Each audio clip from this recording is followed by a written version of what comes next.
अस्सलामुअलैकुम, good morning. Espresso में खुश आमदीद। मैं हूं अली अनीक सैयद। उम्मीद आप खैर ऑफिस से होंगे और आपका दिन अच्छा सा बनाने के लिए हम यहां पर मौजूद हैं। आपसे सबसे पहले तस्करा करेंगे आईएमएफ के एग्जीक्यूटिव बोर्ड के इजलास का, वाशिंगटन में हुआ, जिसमें आईएमएफ ने पाकिस्तान के लिए 1 अरब 20 करोड़ डॉलर की मंजूरी दी गई है।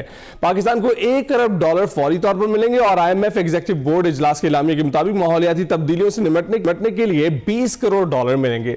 तो जनाब, खुशाइन चीज है, एक अच्छी चीज है कि ये केस पास हो गई है और उसके बाद पाकिस्तान को ये पैसे आएंगे। उम्मीद करते हैं ज़र मुबादला जो ही आए 20 करोड़ डॉलर तो आप लगाएंगे ही माहौलियाती तब्दीलियों पर। उसके साथ 1 अरब डॉलर जो इंडक्शन है वो जब होगी आपकी मईशत में, तो उसमें भी कुछ बेहतरी आएगी और वो ट्रिकल डाउन करेगी किसी ना किसी सूरत में। तो पाकिस्तान ने मुआशी इस्लाहात पर मौसर अमल दरामद किया है, ये आईएमएफ का कहना है। सैलाब के बावजूद पाकिस्तान में मुआशी इस्तेहकाम बरकरार रहा, माली खसारे में कमी और अवामी मालियात में बेहतरी आई है। ये अवामी मालियात में बेहतरी वाला जो है एक सवाल अभी बाकी है। तबाहकुन सैलाब के बावजूद हुकूमत ने बहुत बेहतरी से मईशत को संभाले रखा है। तो ये एक खुशाइन चीज थी जो हमने शुरू से शेयर की है। अब हमारे मेहमान की बात कर लेते हैं। इंडोनेशिया के सदर 2 रोज़ा सरकारी दौरे पर पाकिस्तान में मौजूद हैं। चकलाला एयरबेस पर इंडोनेशिया के सदर जब तैयारी से बाहर आए तो सदर मुमलिकत और वजीर आजम ने उनसे पुरजोश मुसाफा किया। रिवायती लिबास में मलबूस बच्चों ने मौजूद मेहमान को फूल पेश किए, जबकि दोनों ममालिक के परचम थामे बच्चों ने खुशामदी नारे भी बुलंद किए।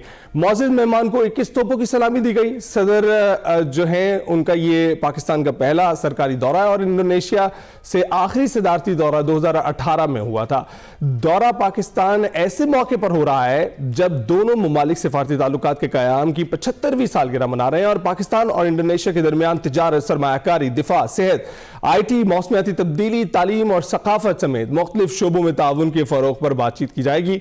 इलाकाई और आलमी सतह पर शराकतदारी मजबूत बनाने से मुतालिक भी जामे तबादला ख्याल होगा और यही सारी सूरत हाल है। जनाब, हमारे मेहमान जी आयानू, हम उनको कहते हैं। इस पर मजीद बात करने के लिए हमारे साथ इस वक्त मौजूद हैं डॉक्टर जमील अहमद खान, साबिक सफीर हैं। बहुत बहुत शुक्रिया डॉक्टर साहब हमें ज्वाइन करने के लिए। कैसे आप? Thank you for having me. मैं बिल्कुल ठीक और सुबह बखैर। सुबह बखैर। डॉक्टर साहब, सबसे पहले बताएं कि कितना सिग्निफिकेंट है और इसकी टाइमिंग के हवाले से हमें किस तरह से देखना चाहिए इस दौरे को? टाइमिंग के लिहाज से तो बहुत ही कलीदी दौरा है ये, लेकिन वैसे भी सिग्निफिकेंट दौरा इसलिए है कि आपने देखा कि जिस पुरतपाक तरीके से इस्तकबाल किया गया फिजाओं में और एयरपोर्ट पर और जिस अंदाज में किया गया, वो इस बात की गमाजी करता है कि इस दौरे को बहुत अहमियत दी जा रही है। और इस वक्त आपने कहा, यस, इस वक्त जो तग़य्युरात हैं इलाकाई और दुनिया में जियोपॉलिटिकल लैंडस्केप पर, उसको अगर मद्देनजर रखा जाए तो यकीनन, और मेरा इशारा इलाकाई से के लिहाज से मिडल ईस्ट की सिचुएशन है, जिस पर कि मैं चंद लम्हों में आ जाता हूं। आप अंदाजा करें कि प्राइम मिनिस्टर और प्रेसिडेंट दोनों बहुत कम मौकों पर दुनिया में जाते हैं एयरपोर्ट पर इस्तकबाल करने के लिए। बहुत कम मौकों पर फिजाओं में रिसीव किया जाता है अपनी सरहदों में और उन्हें अपने हिसार में लेके एक प्रोटोकॉल के तहत लाया जाता है एयरपोर्ट पर। तीसरी चीज ये है कि ये एक बहुत सडन दौरा प्लान किया गया, जो कि इंडोनेशियन प्रेसिडेंट ने, उनके अपनी मिनिस्ट्री ने भी इसको आखिरी दिन ही बताया कि ये दौरा हो रहा है। अगर इन 4 नुकात को ध्यान में रखें तो महसूस होता है कि यकीनन ये बहुत कलीदी दौरा है। और इलाकाई लिहाज से अगर देखा जाए तो यस, आपने बिल्कुल सही फरमाया कि उसके अलावा इंडोनेशिया से हमारे बड़े अच्छे ताल्लुकात हैं।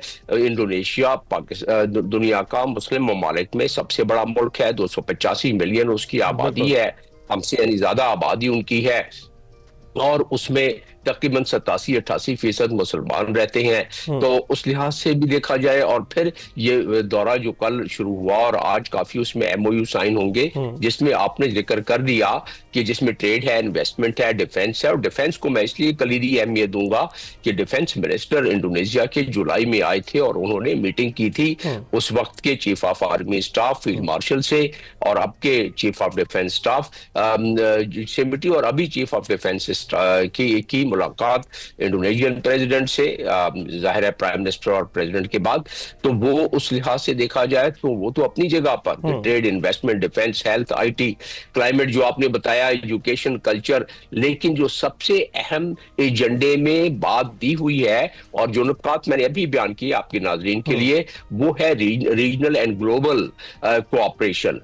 उस लिहाज से जो इसमें प्रेसिडेंट ऑफ इंडोनेशिया ने जनरल असेंबली में सितंबर में अपनी तकरीर के दौरान अनाउंस कर दिया था कि मैं 20,000 के करीब फौज वहां भेजूंगा गाजा में, और साथ में एक नई बात डॉक्टर साहब यही जी साथ में नई क्या बात की थी? नई बात उन्होंने कर दी थी कि ये देखें, जिस तरह गजा को सिक्योरिटी चाहिए उस तरह इजराइल की सिक्योरिटी की गारंटी भी हमें देनी पड़ेगी। ये बात भी उन्होंने की थी। तो बहरहाल ये इस लिहाज से इस तनाजुर में मैं समझता हूं कि, और इस वक्त क्योंकि आपने देखा कि हर दुनिया में हर हल्के में कई ममालिक में जुलूस जल से निकली हैं, गजा में जो वायोलेशन हो रही है 291 वायोलेशन इजराइल ने की है, और उस वायोलेशन को रुकवाने का एक वाहिद तरीका है कि फेज 2 में जल्दी से दाखिल हो, और फेज 2 में दाखिल होने का वाहिद तरीका है कि ISF यानी कि नेशनल स्टेबलाइजेशन फोर्स को डिप्लॉय किया जाए, और उसका वाहिद तरीका यह है कि इंडोनेशिया जो सबसे ज्यादा अपनी फौजें भेज रहा है, और पाकिस्तान ने अभी अनाउंस नहीं किया कि कितनी तादाद होगी, ये इंडिया दे दिया है कि एक मैंडेट मिल जाए हमें, तो उसके बाद तो मैंडेट तो उन्होंने खुद बनाना है, और खुद किस तरह बनाना है कि वो जो बोर्ड ऑफ पीस है जिसके के सरबराही डोनाल्ड ट्रंप कर रहे हैं, यानी दुनिया के सबसे ताकतवर सदर, सबसे ताकतवर मुल्क का वो बोर्ड ऑफ पीस की सरबराही कर रहा है, तो वो खुद ब खुद कोई भी फौज बगैर किसी उसके मैंडेट के या बगैर रूल ऑफ एंगेजमेंट के नहीं जाती है, दुनिया का उसूल है। डॉक्टर साहब ये बताइएगा कि आपने कहा कि ये भी जो है बहुत खास मौकों पे किया जाता है कि वजीर आजम और सदर मौजूद हों एयरपोर्ट पर वसूल करने के लिए किसी जो गेस्ट को, और उसके साथ साथ हमने देखा है कि जो गजा अमन मुआहिदा हुआ है उसमें भी जो मुस्लिम ममालिक थे उनमें कलीदी किरदार अदा किया गया पाकिस्तान और इंडोनेशिया की जानिब से भी।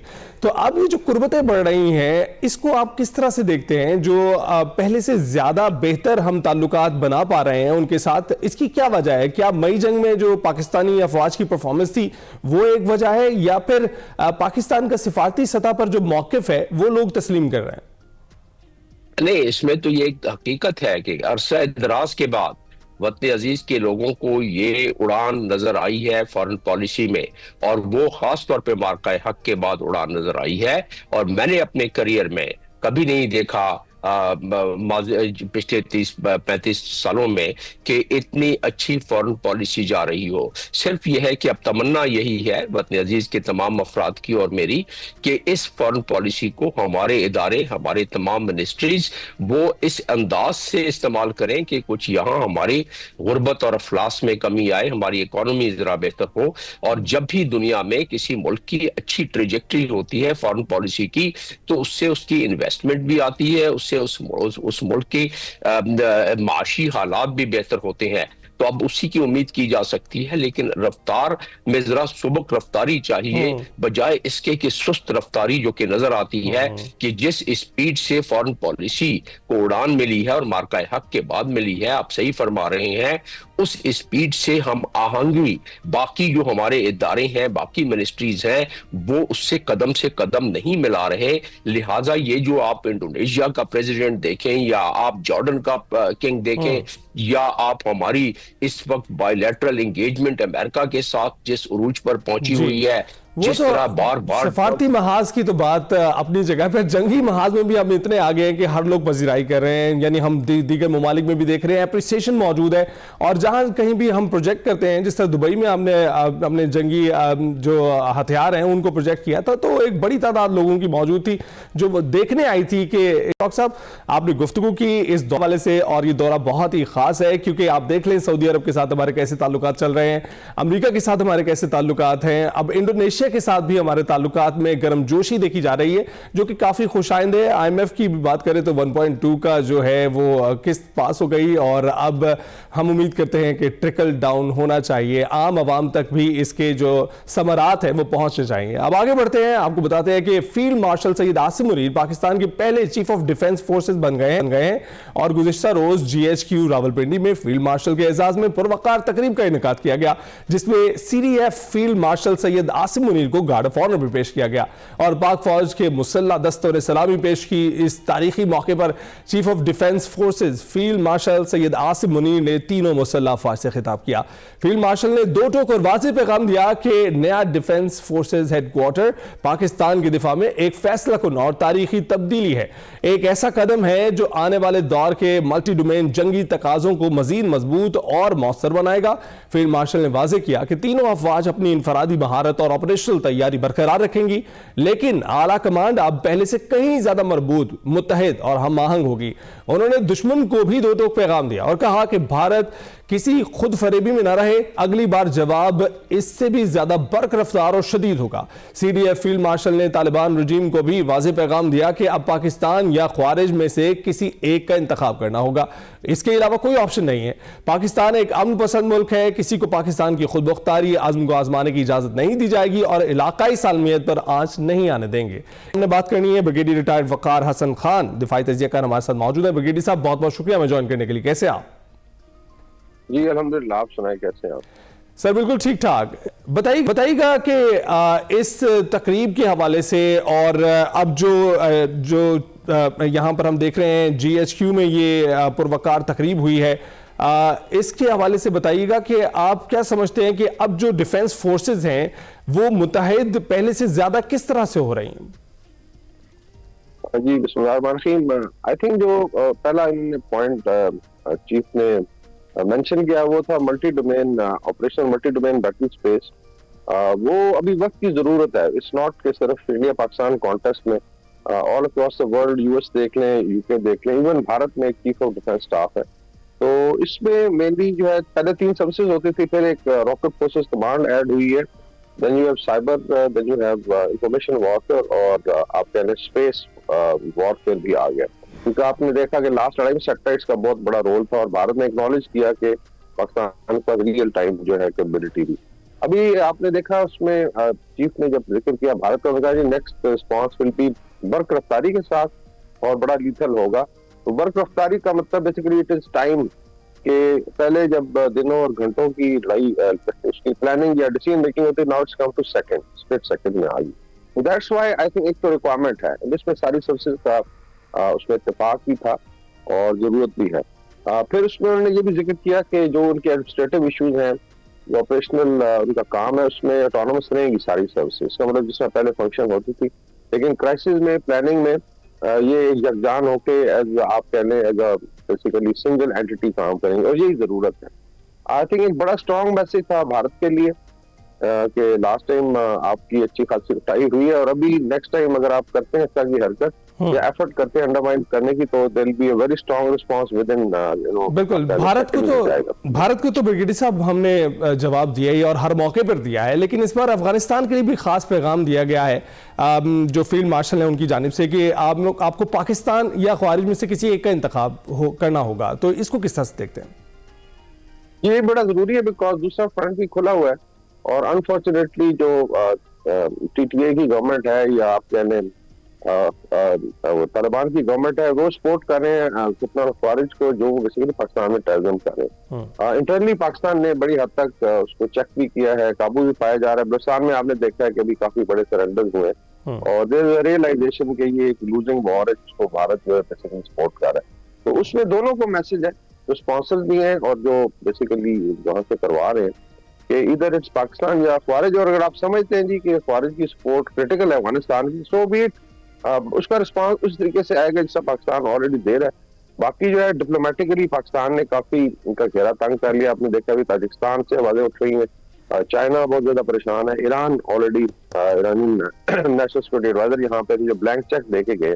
तो मेरे ख्याल में अभी तालिबान शुड रियलाइज, और मेरी अपनी असेसमेंट है कि 6 महीने हैं, if they behave like a normal state well and good, अगर नहीं तो शायद फिर ये अपने रजीम से ही हाथ धो बैठेंगे। बिल्कुल। और अभी आप देख रहे हैं कि सिफारती सतह पर भी हमें काफ़ी कामयाबियां मिल रही हैं। अभी कुछ देर पहले तस्करा हो रहा था, दौरा करने आए हैं सदर इंडोनेशिया से। आप किस तरह से देखते हैं कि ये दिफा के लिए कितना बेहतर होगा, क्योंकि अभी हम देख रहे हैं जो गजा में अमन फौज मौजूद है उसमें भी इंडोनेशिया का किरदार भी है, पाकिस्तान का किरदार भी है। तो आप किस तरह से देख रहे हैं कि इसमें इंक्रीमेंट होगा? एक तो आई थिंक मुबारकबाद to political military leadership.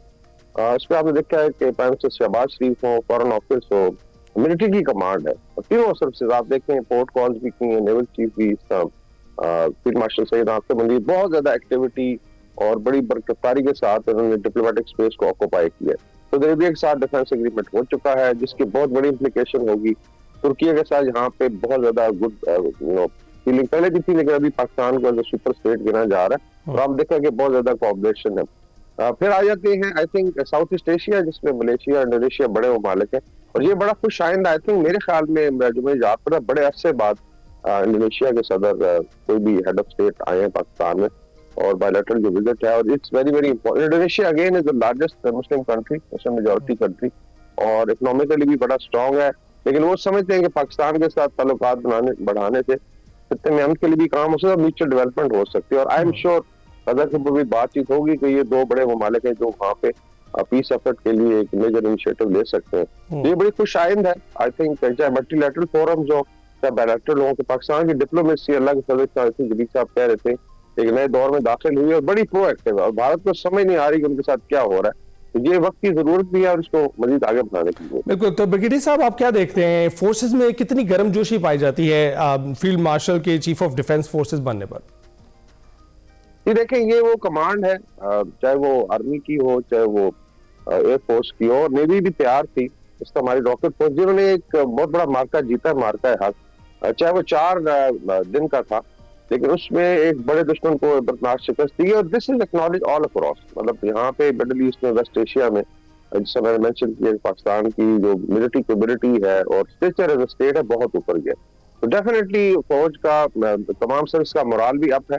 Then they also know कि basically it is चाहे 4 सर्विसेज अभी रॉकेट फोर्स अगर आप काउंट कर लें तो, लेकिन एक जान है, जग जान कह लें और 4 कर लें, तो उसके हाथ से आई थिंक ये बड़ी स्ट्रेंथनिंग है कि ये वो कमांड जिसने डिलीवर किया है आज अल्लाह के फजल से ज्यादा यूनाइटेड होकर सामने। यार भारत की चीखें निकल रही है, मतलब इतना फनी काइंड ऑफ नैरेटिव जो वहां से फेंका जा रहा है, नॉट रियलाइजिंग ये खुद उन्होंने वहां पे सीडीएस पे बैठाया हुआ है, there is a requirement to integrate different जो सर्विसेज। तो ब्रिगेडियर साहब एक फ्रंट पर तो हम डिलीवर कर चुके हैं और पूरी दुनिया जो है इस चीज़ को तस्लीम कर रही है कि पाकिस्तानी फोर्सेस ने, अफवाज पाकिस्तान ने बेहतरीन कारकर्दगी दिखाई है इस 4 दिन के जो जंग में। लेकिन दूसरे महाज पर हम देख रहे हैं कि इस वक्त भी कशीदगी बरकरार है और हम बहुत ही डिफेंसिव मोड में दिखाई देते हैं। आपको क्या लगता है इसकी क्या वजह है? अफगानिस्तान के साथ जो बॉर्डर है वहां पर कशीदगी हो रही है। आई थिंक उसमें एक तो जब से ये पीस टॉक शुरू हुई है देयर इज अ रिस्ट्रेंट, लेकिन डिफेंसिव नहीं है। देखिए जहाँ पे रिक्वायरमेंट होती है केस टू केस बेसिस पे वहाँ पे स्ट्राइक भी किया जा रहा है और वहाँ भी अगर आप देखें तो there is a huge discussion. अभी अफगानिस्तान को लोग समझते हैं शायद तालिबान इज नॉट अफगानिस्तान। अभी हम लोग यहाँ टर्की में वन डायस्पोरा से बड़ी अच्छी गपशप रहती है, they are very good friend, बड़ा जेन्युइनली फील किया जाता है कि actually get rid of them, वो दे आर हैप्पी कि जी कम से कम इनको कोई लगाम डालने वाले को एरोगेंट है जी।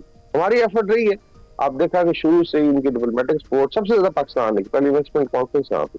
अगर आप समझते हैं जी कि आप टेररिज्म को टूल ऑफ पॉलिसी यूज करेंगे तो ऐसा नहीं होता, फिर ये चीजें लॉन्ग टर्म चलती हैं। अनफॉर्चुनेटली 40 साल से अफगानिस्तान डिस्टेबलाइज रहा है, 28 साल तो सुपर पावर ने ऑक्यूपाई किया था ना इनको, तो सावधान है, वी हैव टू एडजस्ट। तो मेरे ख्याल में वो एक थोड़ा सा टाइम दिया गया, but otherwise as far as terrorism within the borders के लोग तो बड़ा ऑफेंसिव आप देखा डेली आईबीओज हो रहे हैं और बहुत ज्यादा तादाद में फॉरेन चाहे बलूचिस्तान में हो यहाँ पे वो मारे जा रहे हैं। तो strategy is very clear, I think ये लास्ट वार्निंग भी बड़ी क्लियर है।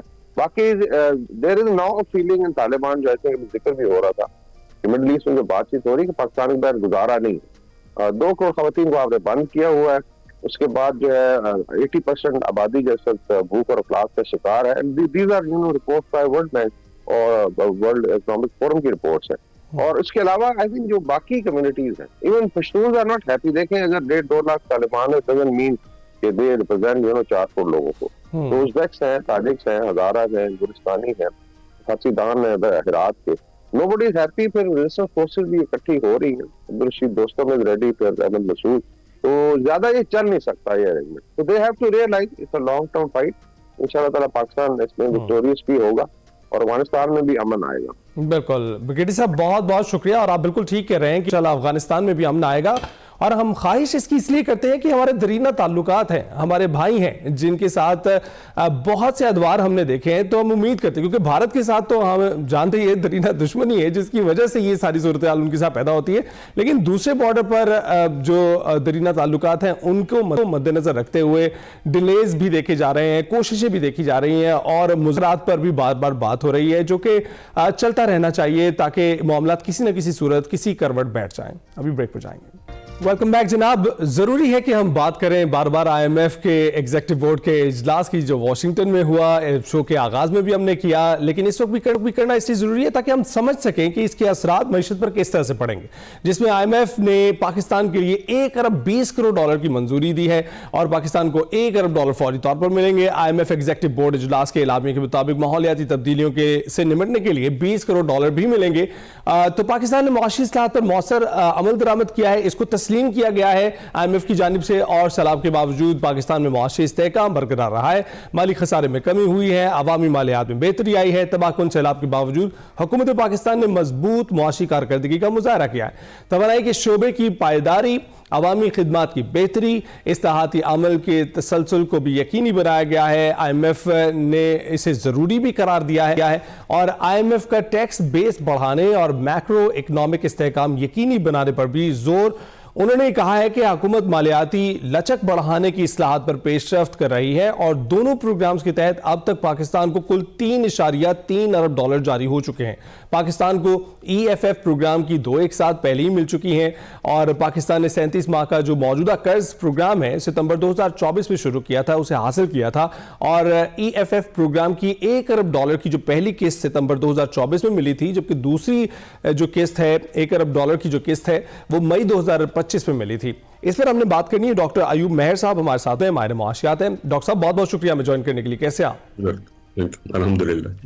डॉक्टर साहब, सबसे पहले तो ये बताइएगा कि आम फहम तरीके से कि किस तरह से हम इस IMF प्रोग्राम को लें, और इसकी तीसरी किस्त भी आ गई है, लेकिन हमें मईशत पर ऐसे असरात नजर नहीं आते जो आम आवाम तक पहुंच सकें। किस तरह से देखते हैं कि हुकूमत किस तरह से इस प्रोग्राम को लेकर चल रही है? जी बिल्कुल आपके 2 क्वेश्चन आपके थे कि आम आवाम पे असर नहीं पड़ा, दूसरा आपने कहा इससे क्या उम्मीद है बेहतरी चेंज आने की, जो आपने शुरू में इंट्रोडक्शन में कहा, बहुत इंपॉर्टेंट क्वेश्चन है। देखिए, इस तीसरी जो किस्त है इसको थोड़ा सा मैं डिफरेंट एंगल से देख रहा हूँ, क्योंकि इस तीसरी किस्त में ठीक है अमाउंट आपने बताया कि इसका कोई 1.1 तो एक्सटेंडेड फंड से मिल रहे हैं, लेकिन 200 मिलियन के करीब जो हैं वो जो रिसाइलेंस और सस्टेनेबिलिटी का फंड है उसके लिए भी मिल रहे हैं, तो ये जॉइंटली कोई 1.3 बन रहे हैं। लेकिन इसमें जो खास चीज़ है वो ये है कि इसे थर्ड इंस्टॉलमेंट से पहले, थर्ड ट्रांस से पहले एक रिव्यू असेसमेंट हुई थी करप्शन एंड गवर्नेंस की। उस पर काफ़ी अच्छी रिकमेंडेशन IMF की तरफ से दी गई थी। कोई 15 पॉइंट्स का उनका एजेंडा था जो उन्होंने कहा था इसको इम्प्लीमेंट दें, और उन्होंने कुछ चीज़ें बिल्कुल डायरेक्टली पिन पॉइंट की थी उस 15 पॉइंट्स में, जिसमें 2 तरह के इंडिकेटर्स थे।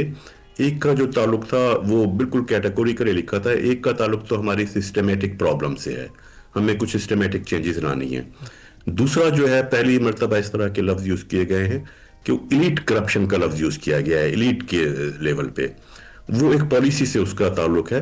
वो पॉलिसी का ये कि एक चीज बार बार मेंशन होती रही है कि पाकिस्तान की हिस्ट्री में ऐसा रहा है, 1 या 2 साल के फेडरल बजट को छोड़ करके बाकी जितने भी बजट आते रहे हैं उनका जो फिस्कल बर्डन था, यानी टैक्सेस का जो बर्डन या सब्सिडीज विड्रॉ करने का बर्डन, वो आमतौर पे निचले तबके पे या कम से कम मिडिल क्लास पर ट्रांसफर होता रहा है, अपर क्लास से मिडिल क्लास पे ट्रांसफर होता रहा है। ये हम इकोनॉमिक्स की लैंग्वेज में जिसको रिग्रेसिव सिस्टम कहते हैं, उसकी तरफ IMF की इस असेसमेंट रिपोर्ट में इंडिकेशन दी गई है कि इसमें आपको करेक्शन करनी पड़ेगी, इसमें करेक्शन करनी है। जो हाई इनकम ग्रुप है उनको आपको टैक्स नेट में लाना होगा, इसका बर्डन जो है वो निचले तबके पे जा रहा है। इलीट करप्शन पे उन्होंने फोकस किया था। दूसरा, सिस्टमेटिक चेंजेस में उन्होंने रिकमेंडेशन दी कि ये जो एक कल्चर है कि डिस्क्रिशनरी पावर दे दी जाती हैं, डिस्क्रिप्शनरी पावर को फिर एलिट्स के बेनिफिट के लिए वो एक सिस्टमेटिक प्रॉब्लम है।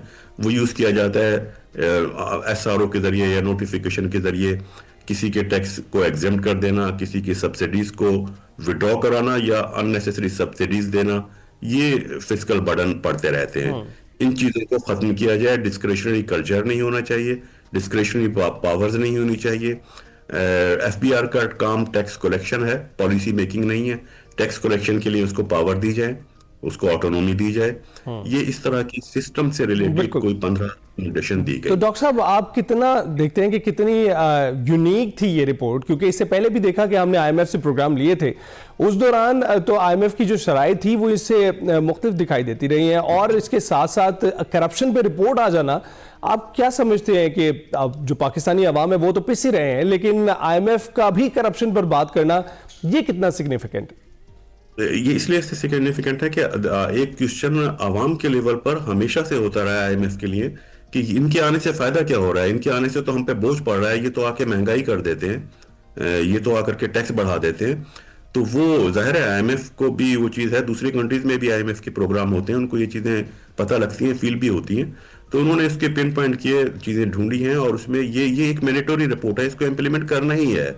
ये नहीं कि उन्होंने एक एडवाइस दे दी है कि ये देखें ये आपके यहाँ खराबियां हैं। ये कोई इंफॉर्मेटिव रिपोर्ट नहीं है। इसको अभी हमें दूसरे फोर्थ ट्रांच मिलेगी, फिफ्थ मिलेगी। तो इन चीज़ों के लिए इम्प्लीमेंट करना एक रिक्वायरमेंट है, इनको हमें अडॉप्ट करना पड़ेगा।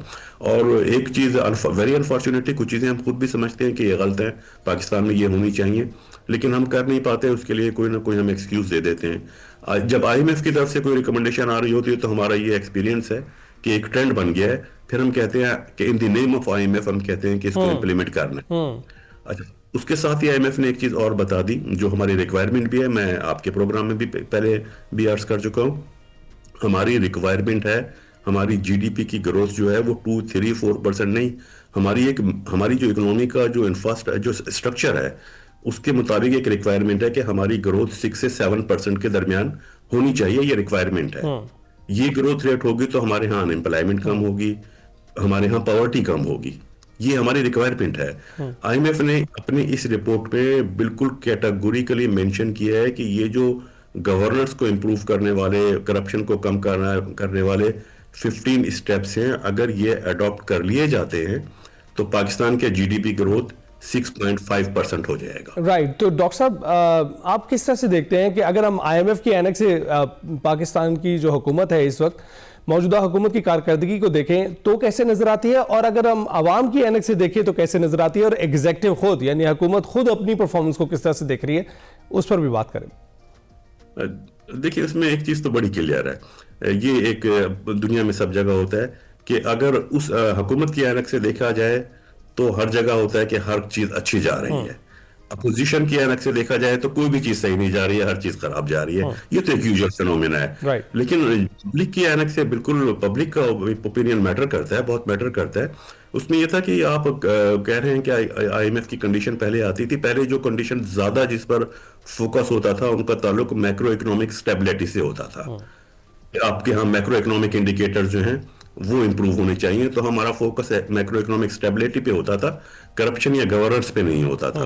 तो हम जो है वो कहते थे ये मैक्रो इकोनॉमिक आप हमें बता देते हैं, फिगर्स बता देते हैं मैक्रो इकोनॉमिक ग्रोथ के, आम आदमी को क्या असर पड़ रहा है वो तो नजर नहीं आ रहा।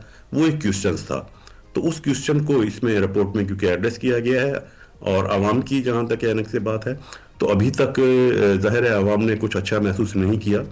अब इसके असरात अगर आते हैं, आना शुरू होते हैं, हम उन कंडीशंस को अडॉप्ट करते हैं, अपनी गवर्नेंस में इंप्रूवमेंट लाते हैं, तो अगर ग्रोथ की तरफ हम जाते हैं, एम्प्लॉयमेंट अपॉर्चुनिटीज क्रिएट होती हैं, इन्फ्लेशन कंट्रोल में रहता है, तो आवाम जो है वो फील कर सकते हैं कि कोई चेंजेस में आ रही है। डॉक्टर साहब, ये जो आपने बताया कि आईएमएफ पहले मैक्रो इकोनॉमिक एजेंडास पर बात करता था और अब करप्शन पर बात की है उसने, तो क्या इसकी ये वजह है कि उसको यकीन नहीं है कि पाकिस्तानी मईशत जो है वो ये लोन लौटाने के काबिल होगी, या फिर दीगर जो हम देखते हैं और कई बार आवाम भी ब्लेम करते हैं कि जब भी आईएमएफ लोन देता है तो वो जो शर्तें आयद की जाती हैं, शराइत आयद की जाती हैं, उनका मकसद जो है मईशत को फिर से धचका देना होता है।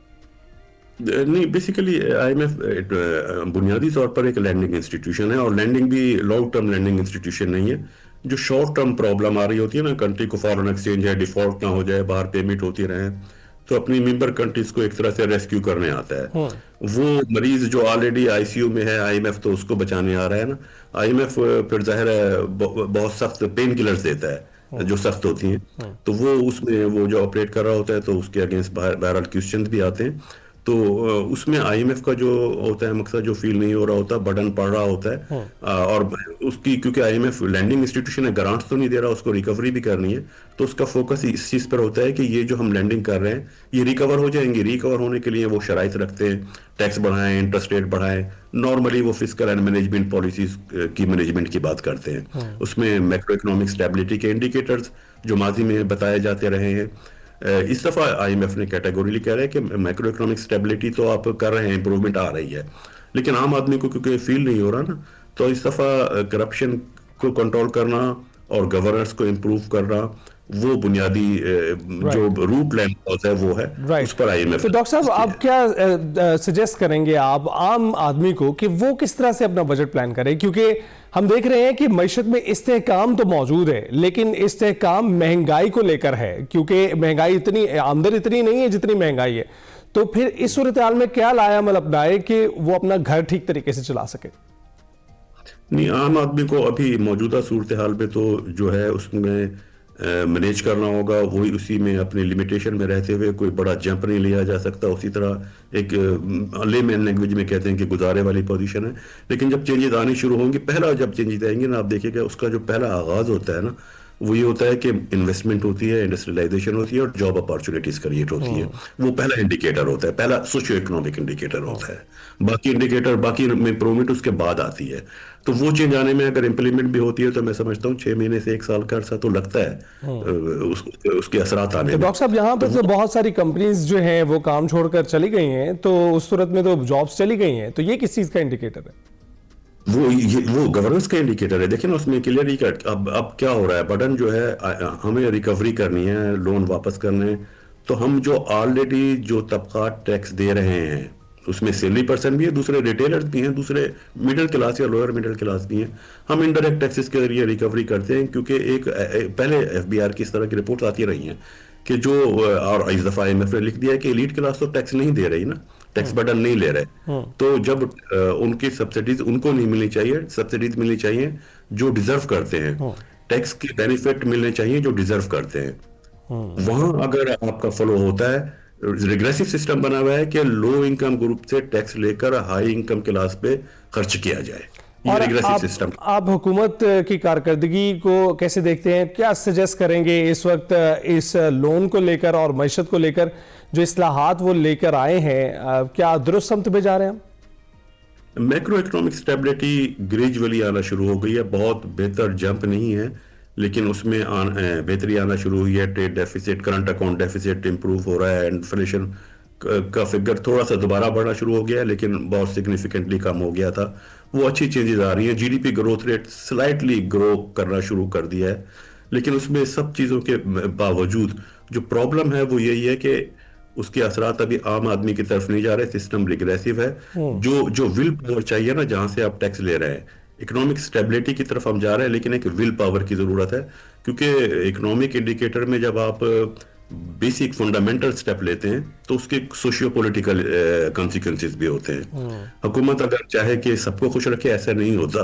वो आपको मतलब है जो बड़े जो एलीट का लफ्ज यूज किया है आईएमएफ ने रिपोर्ट ने, एलीट से टैक्स लेना होगा, तो वहां फिर एक गवर्नमेंट की विल पावर चाहिए होती है। बिल्कुल विल पावर, डॉक्टर साहब, बिल्कुल विल पावर तो गवर्नमेंट की भी चाहिए, आवाम की भी चाहिए। आपका बहुत बहुत शुक्रिया, आपने तबसरा किया। और इसके साथ हम ये देखते हैं कि विल पावर जहां पर एक जगह हम उसका तस्करा करते हैं, वहां पर दूसरी जानब हमें यह भी देखना होगा कि यहां पर कोई ऐसा सियासी अदम इस्तेहकाम नहीं पैदा होना चाहिए जिसकी वजह से एक बार और झटका लगे और फिर हम वापस 10 साल पीछे चले जाएं, जैसे कि पहले होता आया है। अदम इस्तेहकाम की बजाय इस्तेहकाम बरकरार रहना चाहिए, तो ही ये जो आहिस्ता आहिस्ता हम बेसिकली मुस्बत समत की जाने बढ़ रहे हैं, वो सफर जारी रहेगा। ब्रेक के बाद हाजिर होंगे। Welcome back. आपको बताएं कि पाक बहरिया आज हंगोर डे मनाया जा रहा है। 1971 की पाक भारत जंग के दौरान पाक बहरिया की आबदोज हंगोर ने कामयाबी से कार्रवाई करते हुए भारतीय जो आबदोज़ें थीं उनको तबाह किया था और बहादुरी की अजीम तारीख रकम की थी। 9 दिसंबर 1971 को पाकिस्तानी आबदोज़ अंगोर ने भारतीय जहाज़ कुकरी को 1994 अरकान समेत समंदर बुर्द किया था और अपने दूसरे हमले में दूसरे भारतीय जंगी जहाज़ किरपान को मफलूज करके रख दिया था। तो ये कारनामा था जो हमारी आबदोज़ ने जो है सरअंजाम दिया था। दूसरी जंग अजीम के बाद ये पहला वाक़या था जिसमें किसी आबदोज़ ने बहरी जहाज़ को नीस्तो नाबूद किया था और बहरी मार्कों में पाक बहरिया की आबदोज़ अंगोर का ये जो कारनामा है हमारे दुश्मनों को हमेशा याद रहेगा। सब मैरीन अंगोर के गाजियों को तारीखी जंगी किरदार पर सितारा जुर्रत से नवाजा गया। 4 सितारे जुर्रत थे, 6 तमगा जुर्रत थे और 16 इम्तियाजी असनाद से भी नवाजा गया था। इस पर हम बात करेंगे। Lieutenant commander Mohammad Atiqur Rahman Pakistan navy के इस वक्त मौजूद हैं। कमांडर साहब बहुत बहुत शुक्रिया हमें ज्वाइन करने के लिए, कैसे हैं आप? Thank you so much, thank you for inviting us. अल्हम्दुलिल्लाह मैं बिल्कुल ठीक ठाक हूँ। बहुत इंपॉर्टेंट दिन है यह आज हमारे लिए, बिल्कुल बहुत इंपॉर्टेंट दिन है आज हमारे लिए और इसका तस्करा इसलिए ज़रूरी है कि कुछ लोग भूल जाते हैं शायद कि माजी में क्या हो चुका है, तो उनको याद दिलाना बहुत ज़रूरी है। तो क्या कहना चाहेंगे आज के रोज़? बिल्कुल ऐसे ही है जिस तरह आपने शॉर्ट बिल्कुल उसको जिक्र किया। 1971 की जंग में हमारी समरीन PNSM समरीन हंगोर ने जो है दुश्मन को जो है वो काली ज़रब दी। अगर हम इसकी थोड़ी सी हिस्ट्री की बात करें, जैसे कि 1965 में हमारे जो फ्रिगेट्स थे उसने जो है द्वारका ऑपरेशन किया, कामयाबी से द्वारका ऑपरेशन किया और HFDF स्टेशन को जो है वो तबाह किया। वहाँ पर भारत को एक सेटबैक मिला और इसके अलावा हमारी समरीन जो थी उस वक्त डिप्लॉय थी, वो एक हमने उसी को जो है वो कंटिन्यू करते जब 1971 की जंग हुई तो समरीन हमारी डिप्लॉय थी और मौका मिला, उस मौके को हमने जो है वो हाथ से जाने नहीं दिया। और इसी में जैसे हमारी PNSM हंगोर समरीन जो डिप्लॉय थी उस मौके पर और एक तारीखी जो है हम तारीख रकम की, इसमें देखें कि उनके जो 2 जहाज़ थे INS कुकड़ी और INS किरपान, ये जो थे समरीन को कंटिन्यूसली सर्च कर रहे थे क्योंकि हमारी समरीन ऑलरेडी जो है भारत के पानियों में डिप्लॉय थी और 1971 की जंग की मैं बात कर रहा हूँ। और इसी दौरान जो है हम इनके 2 फ्रिगेट्स जो कि उस वक्त के जदीद फ्रिगेट्स थे, ये इस जो PNSM हंगोर की तलाश में थे। तो इसी टाइम पे हमारी PNS समरीन हंगोर को मौका मिला और इसने 2 कारी ज़रबें ऐसी दी कि जो कि आज तक जो है वो उसको तारीख में जो है वो रकम किया गया है और एक ही दुश्मन को जो है वो बिल्कुल सेटबैक दिया। जिसमें सबसे पहले जो है INS कुकड़ी का मैं जिक्र करता चलूँ, जिसको पूरा जो है इन्होंने जब टॉर्पीडो लॉन्च किया उस वक्त के कमांडिंग अफसर कमांडर अहमद तस्नीम साहब ने, और उसमें जो है आपने बिल्कुल अटैक किया और उसकी टॉर्पीडो से हिट किया और उसकी मैगजीन एक्सप्लोड हुई और विद इन 2 मिनट्स जो है वो INS कुकड़ी जो है वो समुद्र गर्क हो गया। और इसमें 194 अफराद जैसे आपने बताया इंक्लूडिंग 18 अफसर जो थे वो इंडियन अफसर्स, वो सारे के सारे समुद्र गर्क हो गए। इसी के साथ जो दूसरा जहाज़ इनका था INS किरपान, उसको जो है वो मफलूज किया, उसको डैमेज किया और एक इसको भी जो है वो नकारा बना दिया। अब जब एक समरीन जब आप किसी चीज़ के ऊपर अटैक करती है, शिप्स के ऊपर अटैक करती है, तो अपनी पोजीशन जो है वो डिस्क्लोज कर देती है। जब डिस्क्लोज करती है अपनी पोजीशन तो ऑफ कोर्स जब उनके एयरक्राफ्ट्स हैं, उनके शिप्स हैं और काफ़ी उन्होंने एफर्ट्स किए हमारी समरीन को पकड़ने के लिए, लेकिन उस वक्त की टेक्निकल सिचुएशन को देखते हुए उस वक्त के क्रू ने किस तरह जुर्रत से जो है वो अपना टेक्निकल सिचुएशन मद्देनजर रखते हुए क्या डिसीजन लिए। आप वक्त देखें कि आपने एक कारी ज़रब दे चुके हैं उनको, और जब आपको पता है कि आपके ऊपर जो है वो अटैक होंगे और जो है वो दुश्मन आपके ऊपर जो है पूरा जो है वो जोर से जो है वो अटैक करेगा, इसी दौरान उनके एयरक्राफ्ट कैरियर डिफरेंट फ्रिगेट्स आए और समरीन को तलाश करने की कोशिश जारी रखी उन लोगों ने। लेकिन उस वक्त के जो हमारे कमांडिंग अफसर, हमारा क्रू, जो हमारी इनकी प्लानिंग थी, नॉर्मली ये होता है कि जब आप अटैक करते हैं और कोशिश करते हैं कि उससे अवेट कर दें और निकल जाए वहाँ से, और लेकिन उस वक्त की सिचुएशन ऐसी एग्जिस्ट की जब आपने उस पर अटैक किया तो ऐसे उन्होंने अपने को प्लेस किया कि वो भारत के साथ साथ ही रहे। उसी वक्त 156 के करीब जो डेप्थ चार्जेस हैं, यानी कि जो जब समरीन पानी के अंदर होती है तो डेप्थ चार्ज का यूज़ किया जाता है समरीन को तबाह करने के लिए।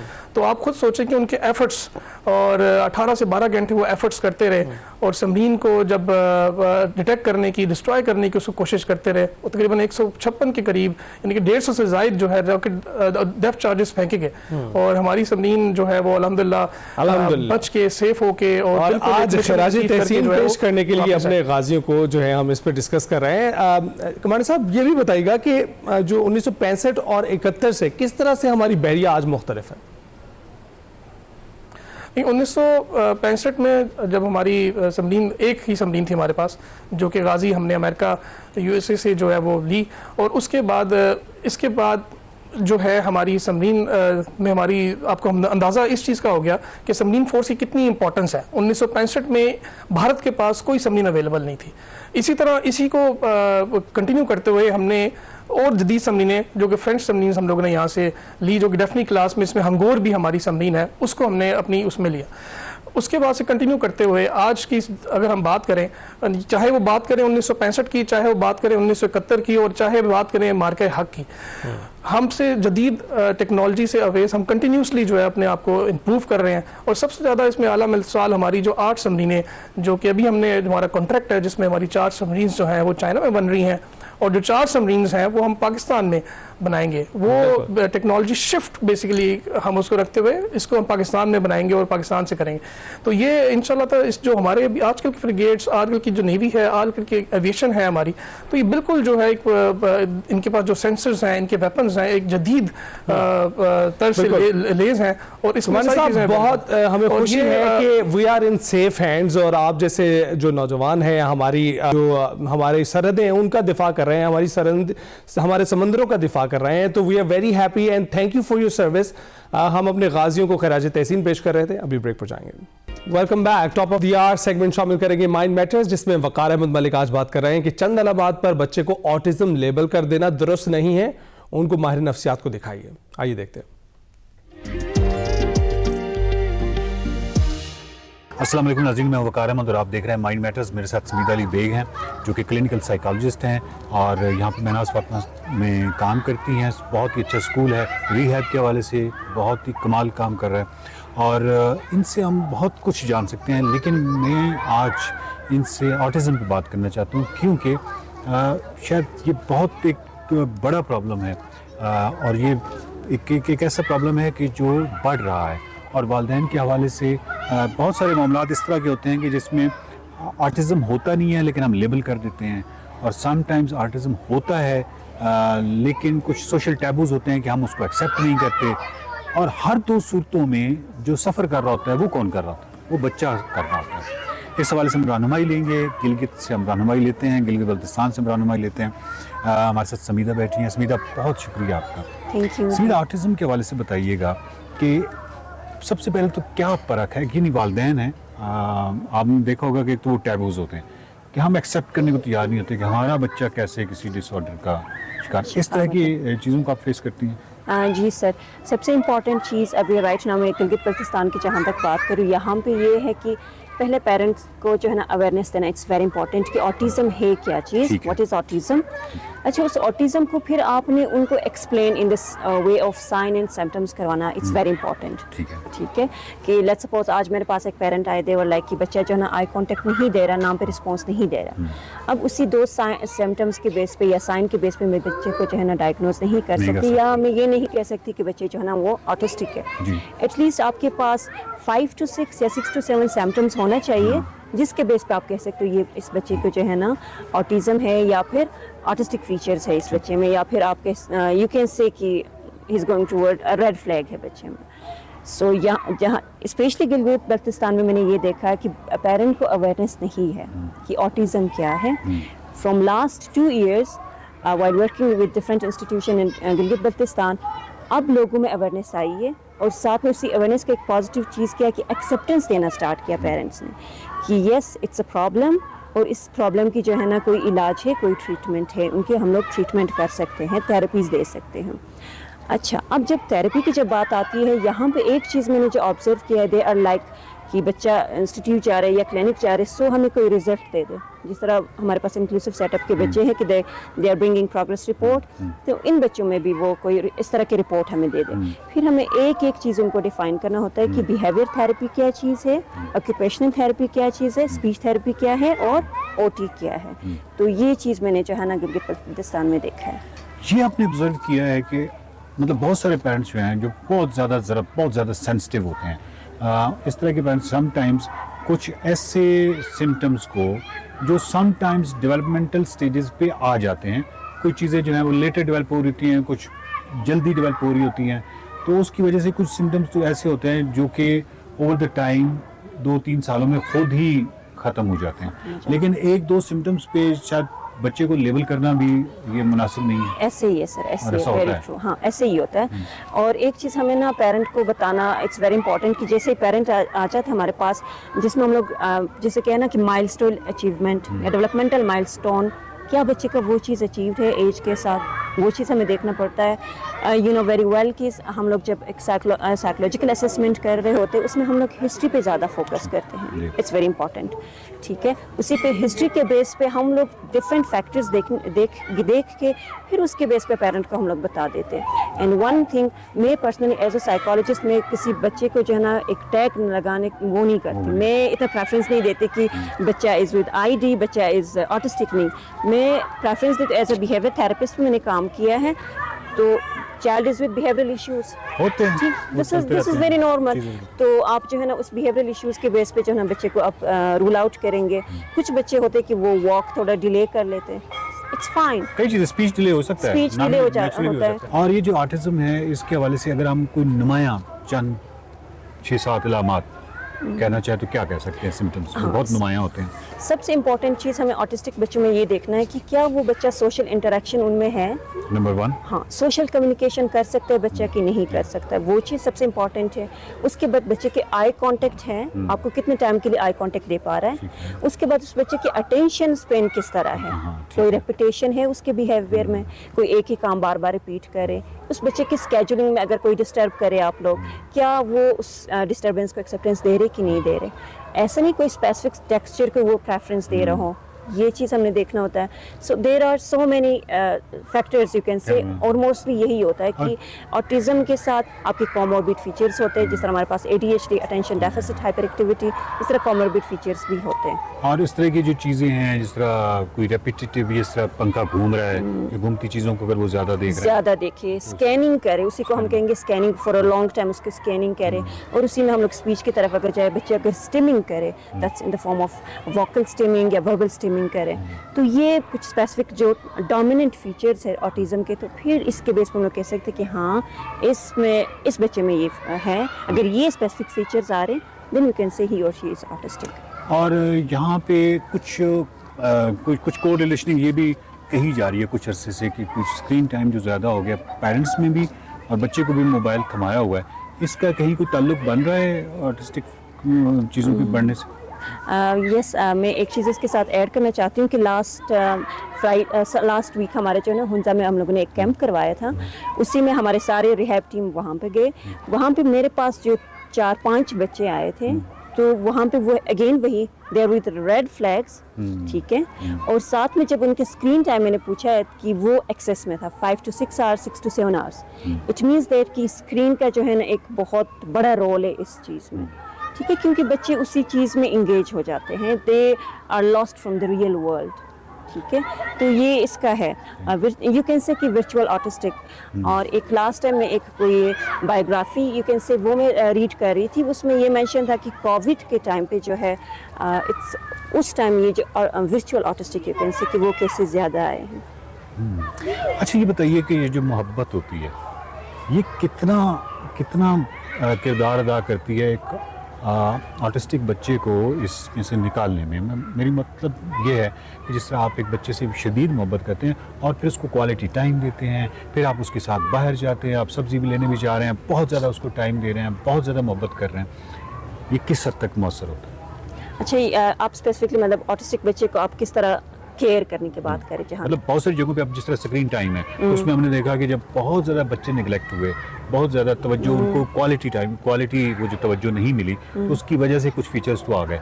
लेकिन हमने ये भी देखा कि कुछ बच्चों में ये फीचर्स मौजूद थे, लेकिन उनके वालिदैन को जब समझाया गया और उन्होंने उस बच्चे को मुकम्मल टाइम देना शुरू किया, उसको हर टाइम बाहर लेके जा रहे हैं, बहुत शदीद वो मोहब्बत जो है उसको तो इसका कितना किरदार है? अच्छा, इसमें हाँ, इसमें हम लोग ये कह सकते हैं कि आपकी जो स्केड्यूल है कि आप बच्चे के स्केड्यूल किस तरह बना रहे हैं, ठीक है, स्केड्यूल बहुत इंपॉर्टेंट रोल प्ले कर रहा है। और साथ में आपका जो मोहब्बत आप वो कह रहे हैं कि सर उसमें ये है कि आप उस मोहब्बत को फेड भी करेंगे साथ साथ, ठीक है। इट्स वेरी इंपॉर्टेंट कि आप जिस तरह बच्चे को इनिशियल में जब आए हम उसको फुल प्रॉम्प्ट करते हैं एंड स्लोली एंड ग्रेजुअली उस प्रॉम्प्ट को हम लोग क्या करते हैं, फेड करते हैं। इसी तरह एक लव और केयर जो है वो भी ऐसे ही है। इनिशियल में आप बच्चे जब हमारे पास इधर रिहैब में भी आते हैं हम उनको सही हग शग वेलकम करते हैं, फिर स्लोली एंड ग्रेजुअली बच्चे, अब ये नहीं है कि हम वो लव, हाँ हमारा टारगेट यही होता है कि बच्चे को हमने इंडिपेंडेंट बनाना है।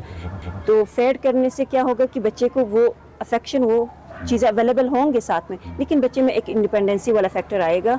ये नहीं होगा कि वो यू कैन से कि सेपरेशन की तरफ नहीं जाएगा। ज़बरदस्त। और यहाँ पे बच्चे हैं इस तरह के ऑटिज्म के शिकार जो हैं? जी सर। और वो उनकी ट्रीटमेंट वगैरह सब ठीक हुई? जी सर, जी सर। मेरे पास राइट नाउ 7 बच्चे हैं, 7 बच्चे हैं जो ऑटिस्टिक हैं। तो समीदा इसी तरह बहुत अच्छा काम करती रही है और बहुत खुशी हुई आपसे मिलके और स्पेशली स्कूल को देख के और जिस तरह आप लोग लगन से काम कर रहे हैं और फिर साइकोलॉजी को बाकायदा जिस तरह कहते हैं कि ऑब्जेक्टिविटी के साथ, साइंस के साथ, यानी साइंटिफिक अप्रोच के साथ जिस तरह आप करते हैं यहाँ पे, मतलब वो काबिल रश्क है। बहुत ही ज़बरदस्त, बहुत शुक्रिया।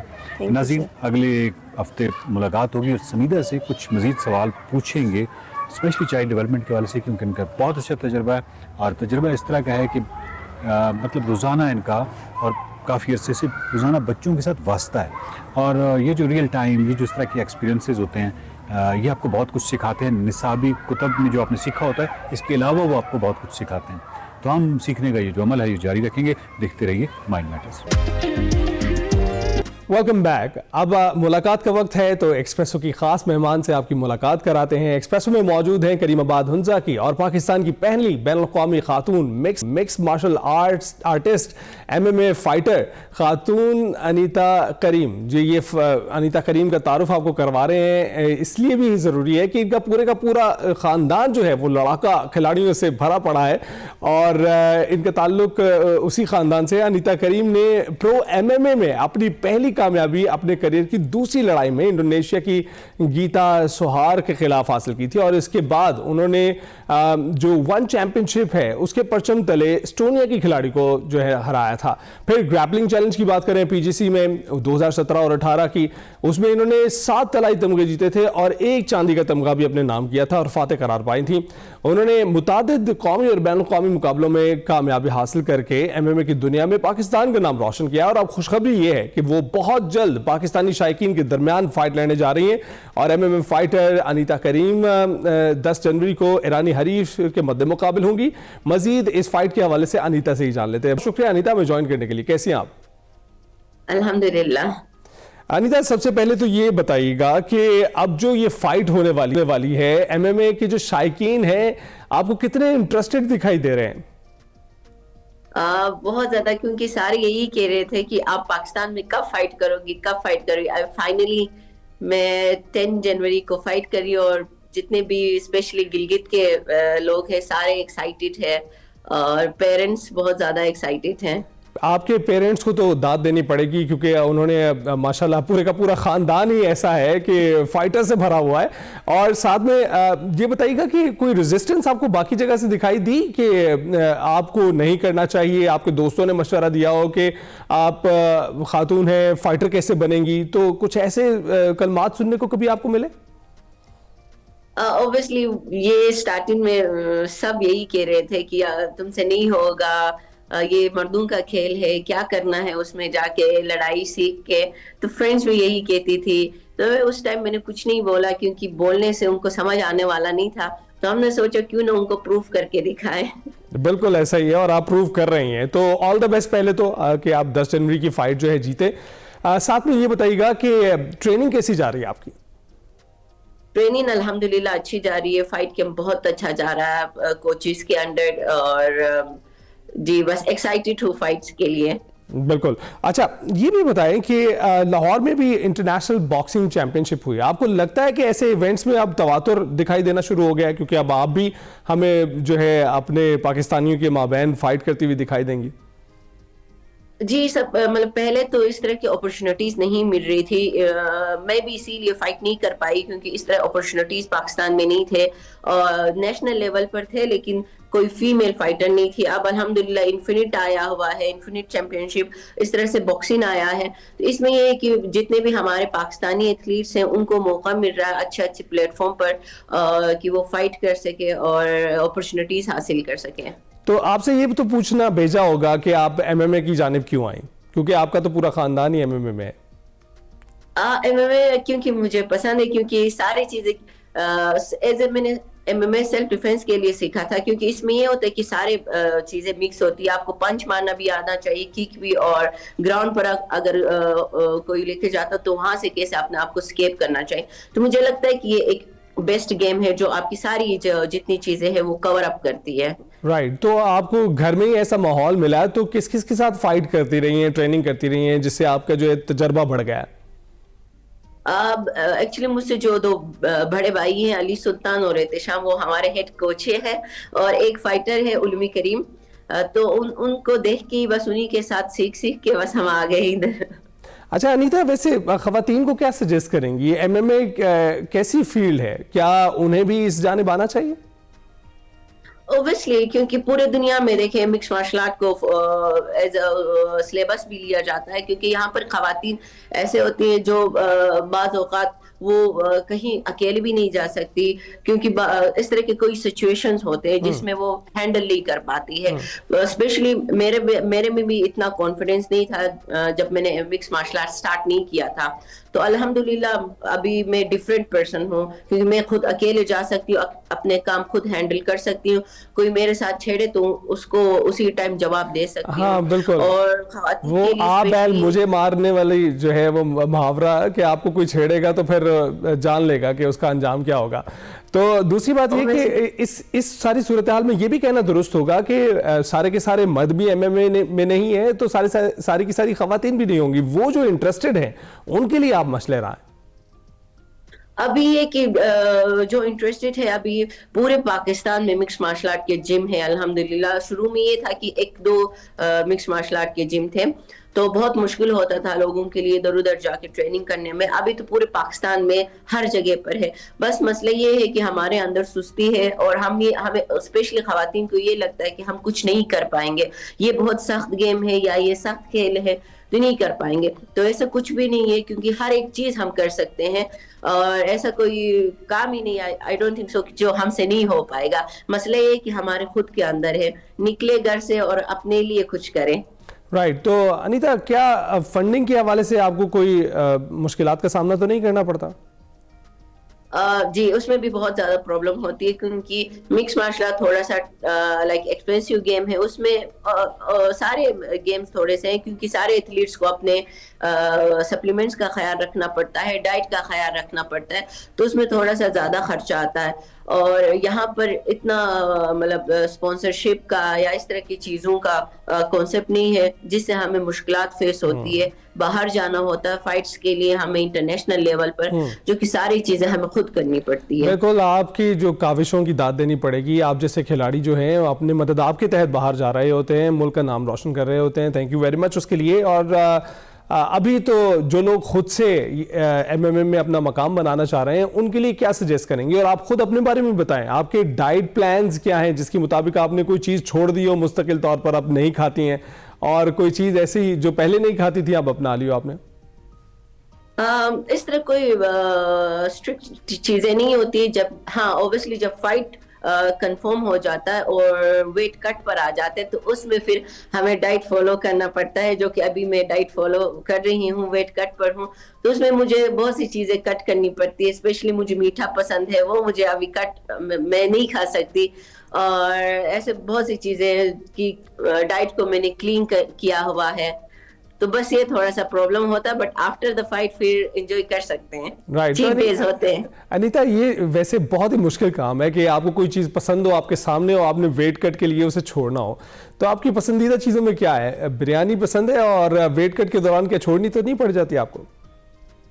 हाँ, थोड़ी सी वाइट फिर बॉईल पर आ जाते हैं। जब हम फाइट के करीब करीब आते हैं तो सारी चीजें फिर बॉईल खानी पड़ती है।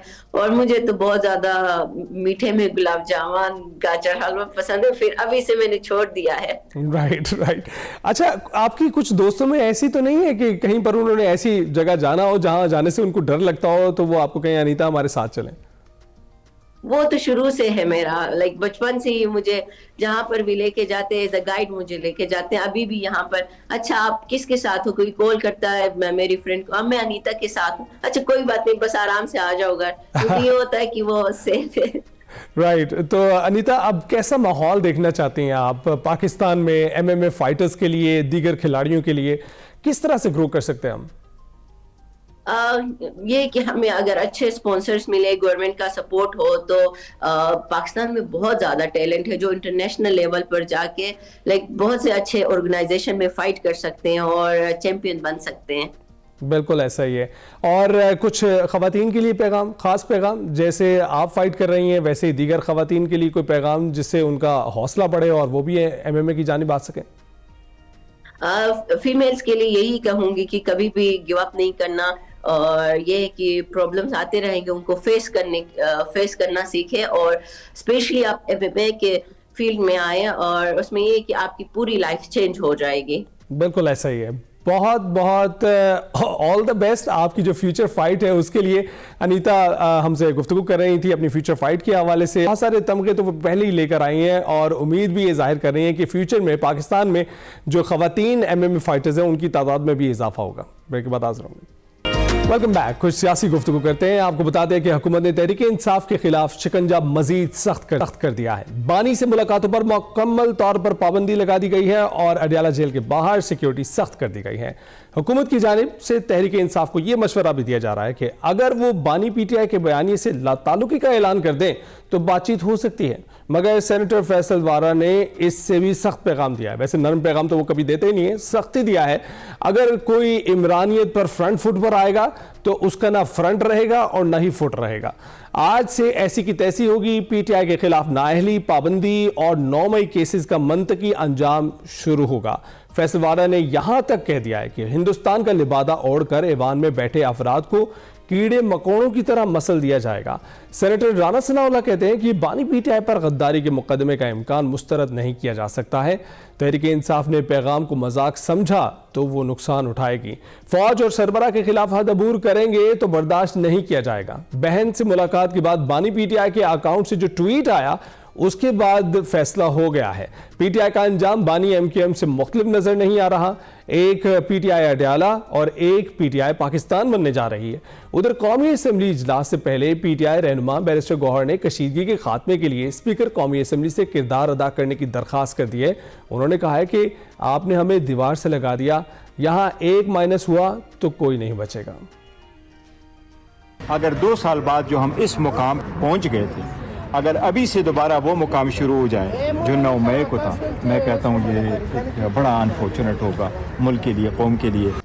और स्पीकर अयाज सादिक ने कौमी असम्बली में पेशकश कबूल करते हुए वाजे किया, इदारों पर इल्जामात से कुछ हासिल नहीं होगा, मसाइल का हल बातचीत से ही निकलेगा।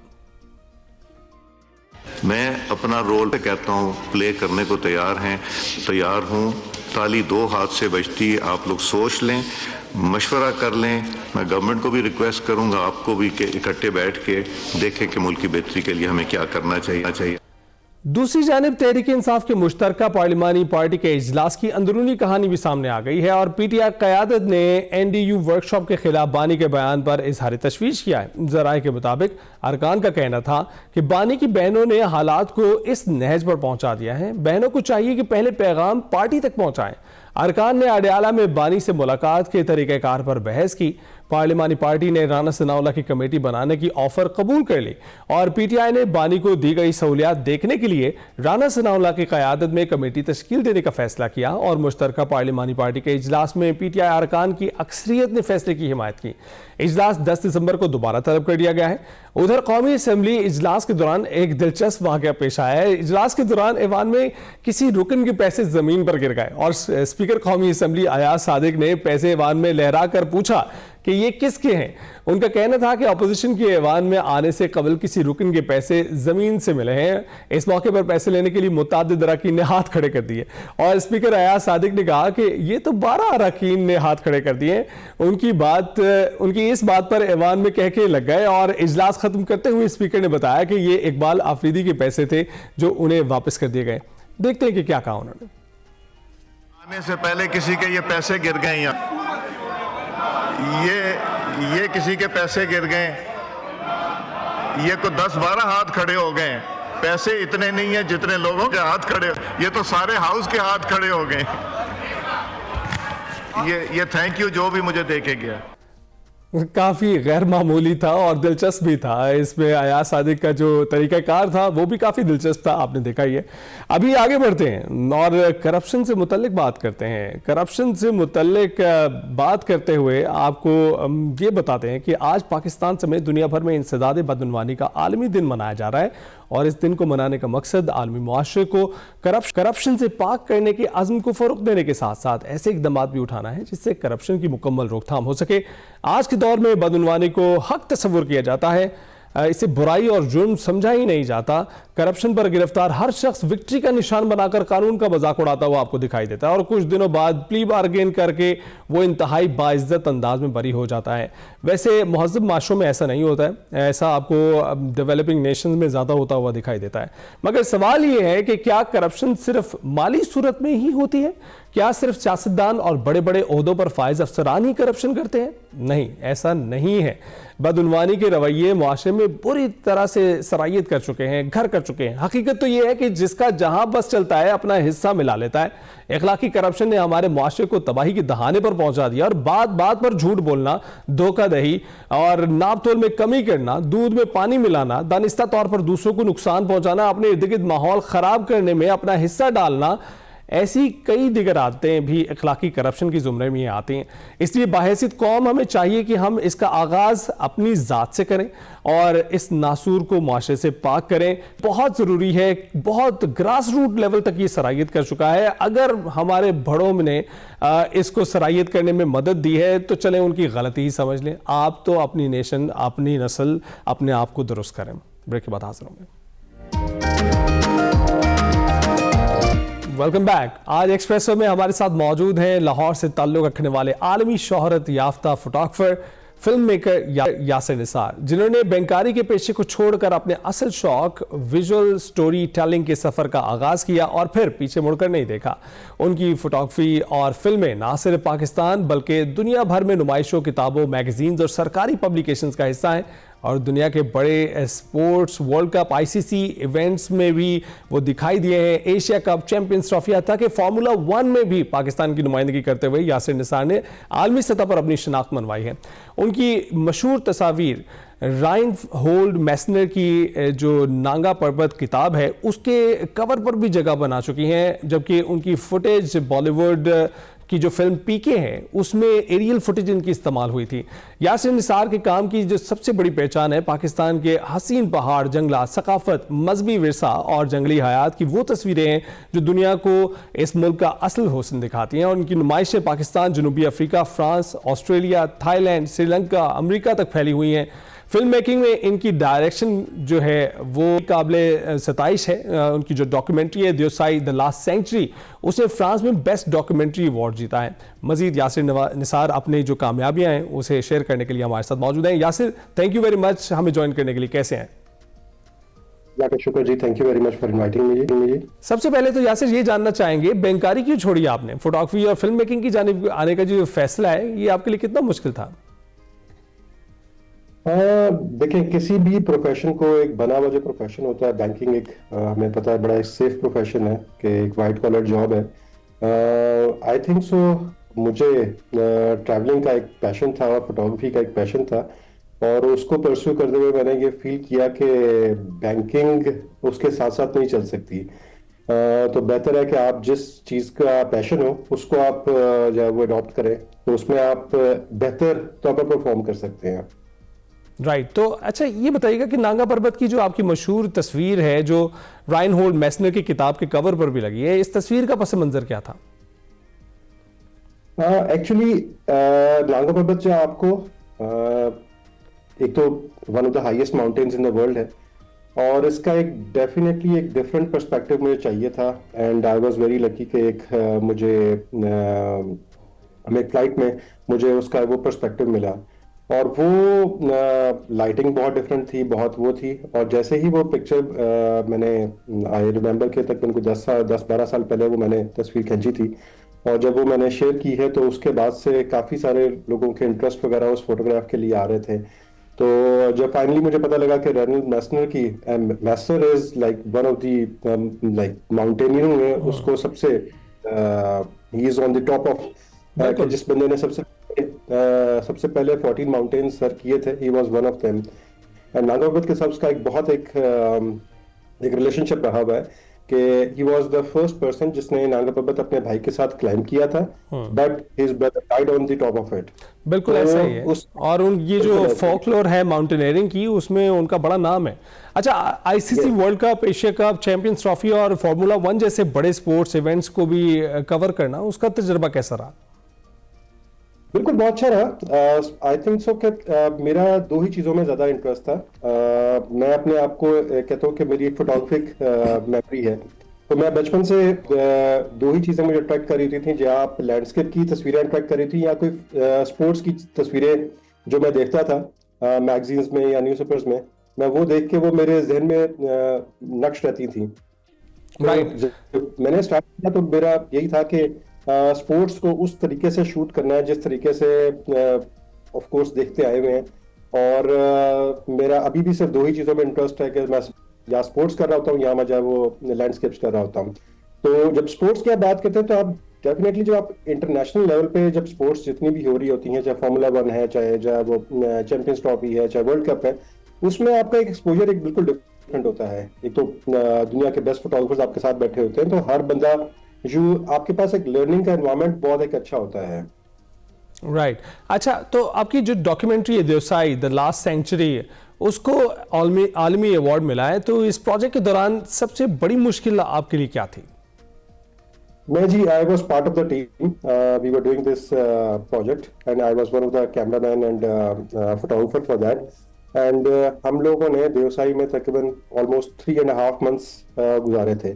सबसे ज्यादा जो चैलेंजिंग पार्ट देवसाई में गुजारना होता है वो वेदर है। पहली चीज तो वेदर इज, आप गर्मियों से शुरू होते हैं और रातें वहां पे बहुत ठंडी होती है, इवन आप समझ में चले जाए तो इट इज वेरी कोल्ड। पहली चीज तो कोल्ड को आपने बर्दाश्त करना है। सेकंड चीज ये कि वाइल्ड लाइफ, चूंकि वो इंडेंजर्ड ब्राउन बेयर्स की वजह से मशहूर है, तो मेरे ख्याल में उनसे बचना भी एक बड़ा एक काम है। आई रिमेम्बर के थर्ड डे हमने जब अपना कैंप ही किया, थर्ड डे ब्राउन बेयर हमारे कैंप के अंदर था हमारे।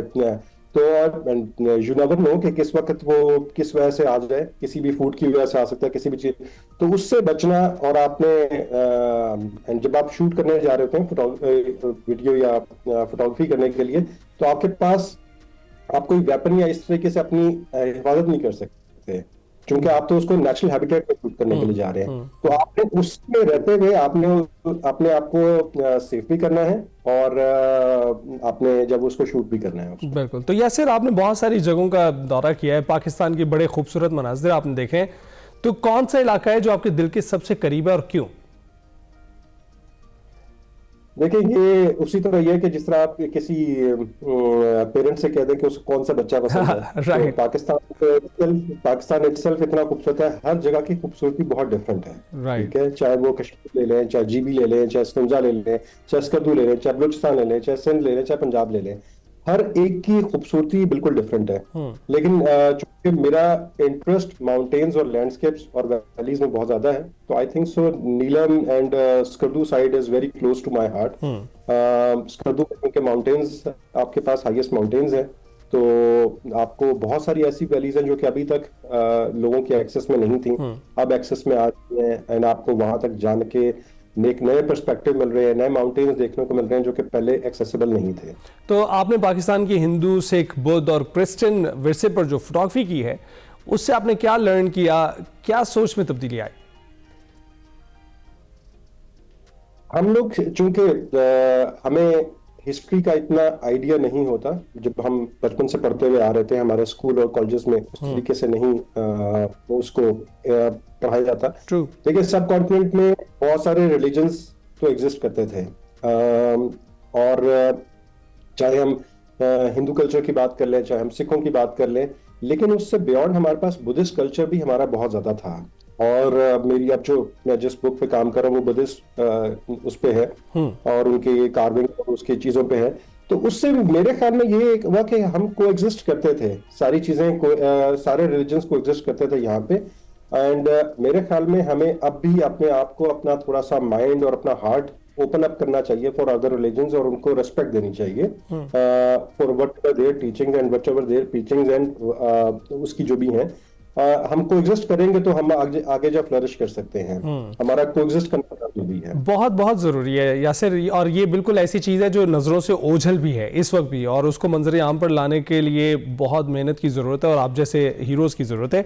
अच्छा, ये बताइएगा कि जो वाइल्ड लाइफ है हमारे पाकिस्तान में जो मौजूद है इस वक्त, उसको लेकर आप क्या समझते हैं कि उनकी मौजूदगी कितने खतरे में है, और जो हमारा ट्रीटमेंट है उनके साथ, और वो किन किन मकामात पर मौजूद हैं, उस पर जरा बात करें।